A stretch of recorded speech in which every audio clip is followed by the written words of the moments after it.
I'm just going to model this first one, and then you can check out the answer to the second one in the answer key if you're interested. But I'm going to go ahead, I'm going to fill in what I'm already given.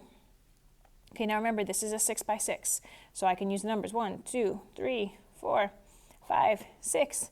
Okay, let's look around. What I'm looking for is situations where there's only one possibility. So for example, like this, adding to 3. There's only 2 of these numbers that add to 3, right? This is a 1 and a 2. Adding to 10. This actually only has one possibility because it can't be 5 and 5, right? We can't put two 5s next to each other. So this actually has to be a 4 and a 6. And it turns out, because I actually already have a 4 right here, it can't be a 4 here, so I'm going to put the 6 here and the 4 here. Some other places that only have one possibility, this one, 2 numbers that subtract to 5, this can only be a 1 and a 6 here. And notice I'm not too worried about placing numbers, I'm more so just kind of jumping around, seeing what's there, and seeing where I have just one possibility. Okay, here, this actually has more than one possibility, right? This could be 1 and 3. It could also be 2 and 6. So I'm not ready to work with that yet. This 11, adding to 11, the only 2 numbers that add to 11 are 5 and 6. And it turns out, because I have a 6 right here, I'm going to put a 5 here and a 6 here. Which actually brings me back to this one. Because remember, I said this could be a 1 and a 3, or a 2 and a 6. But it turns out if I already have a 6 on this row, it actually can't be a 2 and a 6. So this can only be a 1 and a 3. And then, even further, look, if this is going to be a 1 and a 6, it doesn't matter the order.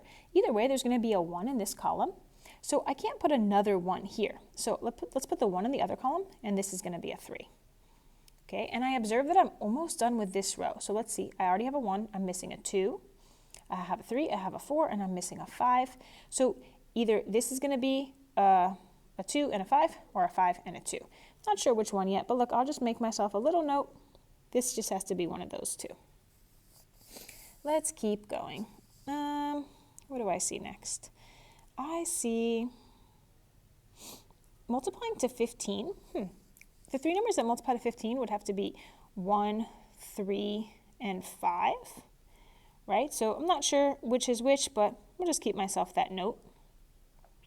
Multiplying to 6, interesting. That could be a 6, a 1, and a 1, or it could also be a 1, a 2, and a 3, right? I'll just have to keep in mind, like, the 3 would have to go here. And oh, look, interesting.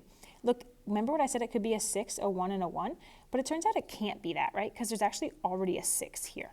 So it turns out this multiplying to 6 is going to have to be a 1 times a 2 times a 3. And since there's already a 3 right here, that means the 3 has to go here, and these 2 numbers will have to be a 1 and a 2, which actually helps me complete this column, right? It's 1, 2. There's a 3. I'm missing a 4, so that's what must go here, and a 5 and a 6.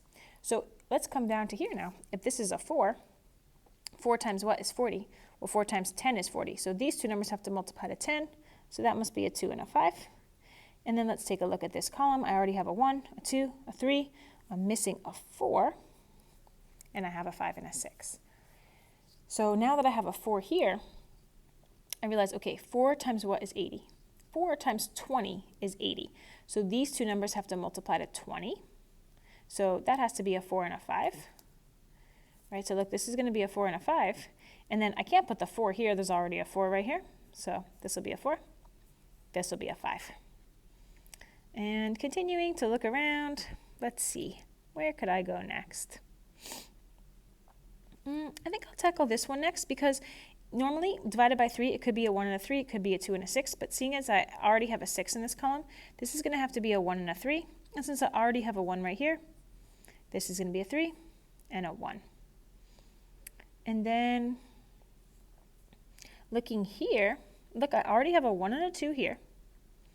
So when I notice this subtract to 3, like that has a lot of possibilities normally, right? It could be a 6 minus 3, it could be a 5 minus 2, it could be a 4 minus 1. But since I've already used the 1 and 2, it actually can't be anything but a 3 and a 6. So this is going to have to be a 3 and a 6. And then there's already a 3 here, so this will be a 6. This will be a 3. And this bottom row is looking pretty full. I already have a 1 and a 2, a 3, a 4. This has got to be a 5. This has got to be a 2. And then, what's left? Let's take a look. Okay, let's come back up here actually. I notice now that I have a 3 here, when I look at this 1, 3, and 5, I can't put the 3 here, and I can't put the 3 here. So the 3 must go here, And then this is either a 1 or a 5, and this is a 1 or a 5. So I look, there's actually a 5 already in this row. So this will be a 1, this will be a 5. I noticed I had put a note of 1 and 2 here. I already have a 1 now here. That's a 2 and a 1. Let's look across this row. 1, 2, 3, 4, 5. There's going to be a 6, and 6 divided by what is 3? A 2. Let's look at this row. I already have a 1, 2, 3, 4, 5. This is going to be a 6. My note says this needs to be a 1. And I'm getting pretty close to being done. I noticed down here I already have a 1, so I can go ahead and put a 2 here and a 1. 1, 2, 3, 4, 5, 6. Okay, 5 times what is 60? Well, 5 times 12 is 60. So these two numbers need to multiply by 12. I had a note here, so this is either a 2 or a 5. If I need two numbers multiplied to 12, that's going to have to be a 2 times 6, which I'm checking as I go in this column. 1, 2, 3, 4, 5, 6. Looks good. And then here, let's just go across this row. I just put a 2 here, so that leaves a 5 left over for here. And then here, I have 1, 2, 3, 4, and 1, 2, 3, 4, 5, 6. And let's just double check. 2 times 4 is 8, times 5 is 40. All right, so that's it. I went pretty fast. If you want to try and check this one, I'll put this one on the answer key. All right.